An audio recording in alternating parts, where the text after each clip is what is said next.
Leitura do livro A Nova China, de Kei Jin, Os Perigos da Industrialização Rápida, do livro A Nova China para Além do Socialismo e do Capitalismo.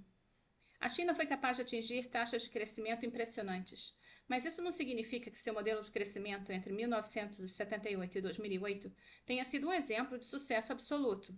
A participação da renda das famílias no PIB chinês diminuiu constantemente de 70% para menos de 60% nesse período. Nos Estados Unidos e em outras economias avançadas, a participação da renda das famílias permaneceu em aproximadamente 80%. A taxa de retorno das poupanças das famílias chinesas era e ainda é extremamente baixa, cerca de 1% a 2% em média. Em termos reais, em um período em que a economia cresceu 10% ao ano, em que a média de retorno sobre o capital em toda a economia foi de 24% ao ano, ao mesmo tempo, o preço da moradia cresceu em um índice espantoso de 2 dígitos, tornando a moradia cada vez menos acessível para a família média. No setor industrial, os subsídios corriam soltos, levando a excedentes de aço, produtos de mineração e painéis solares, a ponto de algumas autoridades locais sugerirem bombardear as fábricas para diminuir seus estoques. O crédito barato virou uma droga que apoiava o setor industrial e, a certa altura, serviu como tábua de salvação para toda a economia. Esses males econômicos não são fenômenos isolados, são interligados e entrelaçados por uma causa raiz: o desejo impaciente de uma nação de se industrializar rapidamente. Por muito tempo, a mentalidade do Estado foi a de que a industrialização e modernização são equivalentes a que se tinha de ser o foco econômico da China. Para um país que fora humilhado durante meio século por ser retrógrado, a modernização era um objetivo absoluto. A industrialização é uma coisa boa, é claro, e especialmente benéfica para os países em desenvolvimento, como a China. Mas o custo de desenvolvimento rápido na China foi alto. Para subsidiar a industrialização, as taxas de juros foram mantidas artificialmente baixas, em um patamar que não refletia o crescimento de produtividade da economia. Essa repressão financeira foi possibilitada pelo fato de o sistema financeiro da China ser dominado por bancos estatais. As baixas taxas de juros diminuem o custo dos empréstimos, mas prejudicam as famílias que tentam obter um retorno decente em sua poupança. Isso produziu uma economia com pouco consumo, muito investimento nos lugares errados e uma quantidade grande de exportações. Esses desequilíbrios, como veremos no capítulo 8, provocaram controvérsias internacionais. A baixa taxa de juros faz com que a moradia e as ações tenham um preço de equilíbrio alto, ao mesmo tempo que estimula os empréstimos em toda a economia, ameaçando a estabilidade financeira. Em essência, por mais que as reformas tenham eliminado algumas distorções que causaram o crescimento rápido da PTF dos últimos 40 anos, novas distorções foram criadas no rastro do grande ímpeto chinês rumo à industrialização pesada. Afastar a China de uma política industrial artificial, boa no curto prazo, mas tóxica a longo prazo, é a chave para o crescimento contínuo e de alta qualidade e para a resolução de certas disputas internacionais. O velho modelo de crescimento deve ceder espaço a um novo modelo que não seja focado na industrialização, mas na inovação e na melhoria contínua da produtividade. Hipóteses para o crescimento futuro. Décadas atrás, se tivéssemos de prever o destino econômico da China com base nos princípios econômicos estabelecidos, jamais teríamos sonhado que a China chegaria onde está hoje. Seja no que se refere ao Estado de Direito, à facilidade de fazer negócios ou à governança corporativa, fatores considerados essenciais para o crescimento econômico, a China tem se saído mal constantemente, oscilando em torno da média mundial ou abaixo dela. A China ficou em 82º lugar entre os 126 países no quesito Estados de Direito em 2018. Ficou em 78º lugar em termos de facilidade para fazer negócios, atrás do Azerbaijão e de Ruanda. No quesito governança corporativa, ocupa o 72º lugar de 141 países pesquisados. Além disso, a China é comunista e fervorosamente vermelha. Afinal, nenhum país comunista além da China escapou do colapso total ou da miséria econômica. Então, dada a óbvia dificuldade de fazer um prognóstico para a China, o que podemos esperar no que diz respeito ao crescimento futuro? Nos 10 anos que se seguiram à frente da crise financeira global de 2009, as coisas mudaram de direção. A produtividade total dos fatores caiu após um grande estímulo fiscal que pretendia impedir que a economia desabasse, mas acabou resultando na má alocação dos recursos. Como veremos no capítulo 6, estes foram direcionados para as grandes estatais, para o sistema financeiro paralelo e para inúmeros projetos de infraestrutura. Os 3 passos à frente dados nas primeiras décadas após 1978 foram seguidos de um passo para trás. O crescimento manteve seu ritmo, não pela melhoria da eficiência, mas por meio de uma quantidade imensa de crédito e de investimentos estatais. Nos 10 anos a contar, de 2009, o índice de crescimento da PTF foi abaixo ou até negativo e a economia teve de se apoiar nos investimentos para sustentar sua expansão geral. Como vimos, países latino-americanos como México e Peru e economias asiáticas como Malásia, Indonésia e Tailândia também tiveram crescimento rápido, mas por ora nenhum desses países em desenvolvimento alcançou os níveis dos países de alta renda. Os dados mostram que o maior motivo é que eles sofreram uma significativa desaceleração na produtividade. É claro que os números não mostram por que essa desaceleração aconteceu. Pode ter sido por causa da corrupção, da instabilidade política, de uma infraestrutura ruim ou de investimentos insuficientes em pesquisa e desenvolvimento, entre outras coisas. Esse fenômeno é o que os economistas chamam de armadilha da renda média. Desde 1960, apenas 13 dos 101 economistas de renda média conseguiram escapar dela. Economias de renda média. A Coreia do Sul e Israel conseguiram. Mas será que um país colossal como a China conseguirá? Essa talvez seja a pergunta mais importante acerca do seu futuro econômico. Se a China ficar presa na armadilha da renda média, pode acabar seguindo os passos do Japão, que sofreu uma década perdida sem crescimento nos anos 90. E se, no entanto, a China continuar crescendo acima da média de 5% ao ano, e supondo que os Estados Unidos continuem crescendo em uma taxa anual de 1,5%, a economia chinesa ultrapassará a estadunidense por volta de 2030. Levaria ainda muitas décadas para que a China se tornasse tão rica quanto os Estados Unidos, mas a essa altura, mais de 1 bilhão de chineses teriam o mesmo padrão de vida que o estadunidense médio.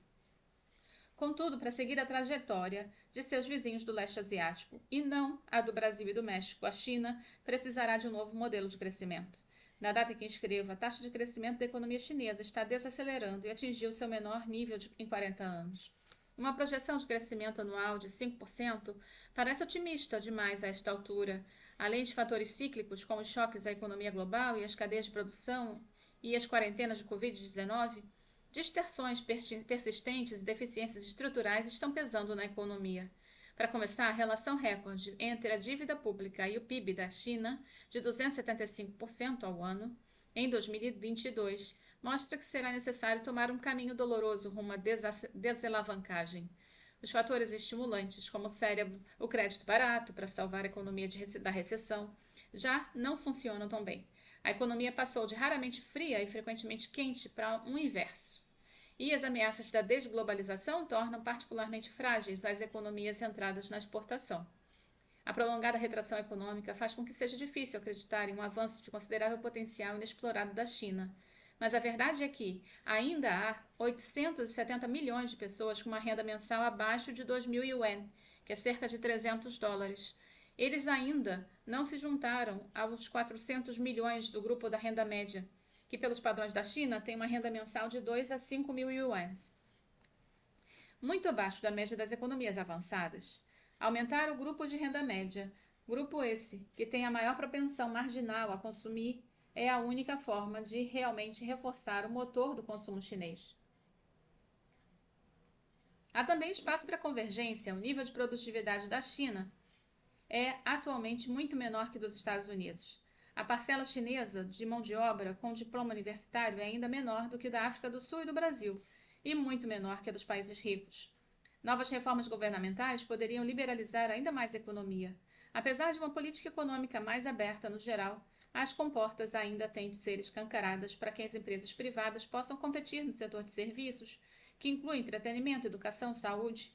Atualmente, esse segmento de serviços da economia é responsável por cerca de 50% do PIB da China, um nível muito mais baixo que os 70% a 80% encontrados em países industrializados. Uma vez que o setor de serviços necessita de mais mão de obra do que de manufatura, sua expansão proporcionará mais oportunidades de emprego. A existência de seguradoras, hospitais, escolas e iniciativas culturais privadas não é apenas um benefício para a sociedade, mas também um solo fértil para que os empreendedores de dentro e de fora do país participem e invistam.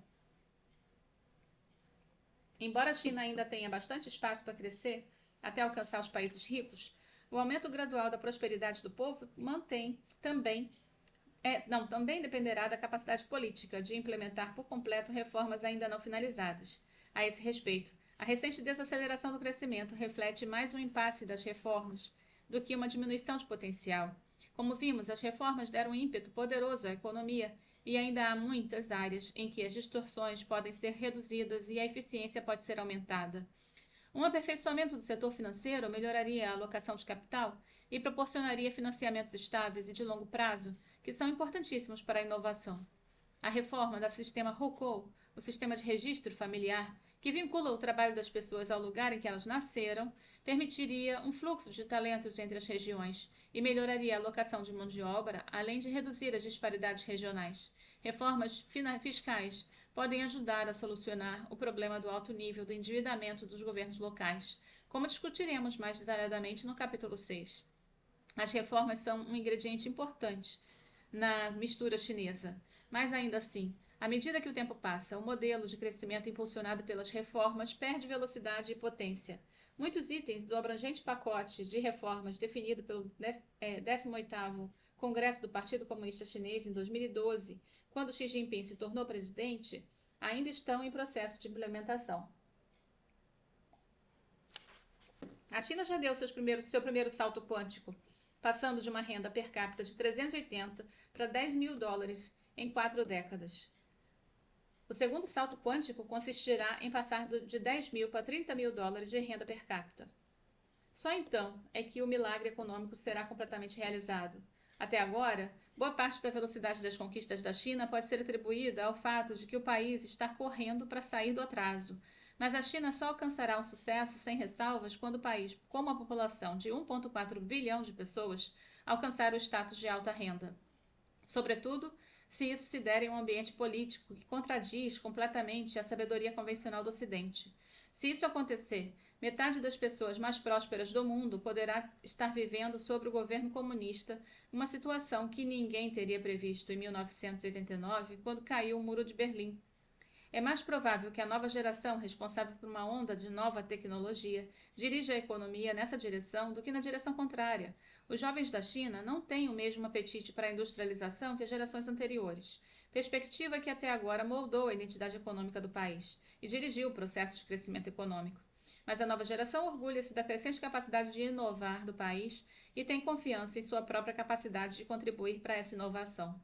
Essa geração entende o mercado e é inovadora e empreendedora. Em seus sonhos estão incluídos o padrão de vida mais elevado, um meio ambiente mais sustentável, mais equilíbrio entre trabalho e lazer, um espaço maior para a criação, inovação e a valorização da cidadania em um país que lidera o mundo em matéria de crescimento econômico sustentável e intencional. Se eu tivesse que escolher o tema de confucionismo que corre com mais força nas veias da China, seria este: ser um orgulho para os nossos antepassados. As conquistas na carreira são uma forma de honrar a ancestralidade.